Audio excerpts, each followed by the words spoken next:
Fibonacci bu instrument, indikator emas. Bozordagi impuls harakatni korreksiyasi qayergacha borishini ko'rsatuvchi instrument xolos.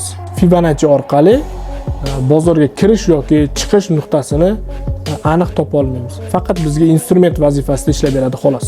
0.618 va 0.5 zonalar aynan bular narxda impuls harakatni korreksiyasini ko'rsatadi. Bu oddiy qilib aytganda biz bozorda emas, biz tarixga qaraydigan bo'lsak, tarixda ham xuddi shunaqa Fibonacci degan inson o'zini nomiga qo'ygan qanaqa holatlarda olgan.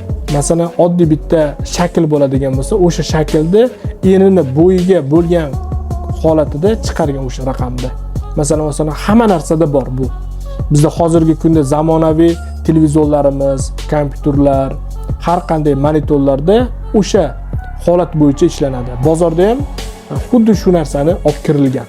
Masalan, insonni bosh qismidan toki oyoq qismigacha bo'lgan oraliqdagi kindik qismi ham xuddi o'sha 0.5 bilan 0.618 ga tur keladi.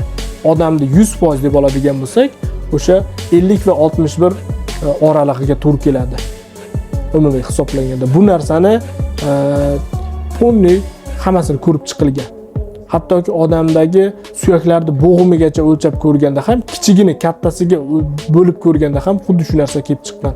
Shuning uchun shu 0.618 bilan 0.5 da olingan. Fibonacci bu raqamlar yig'masidan hosil bo'lgan instrument.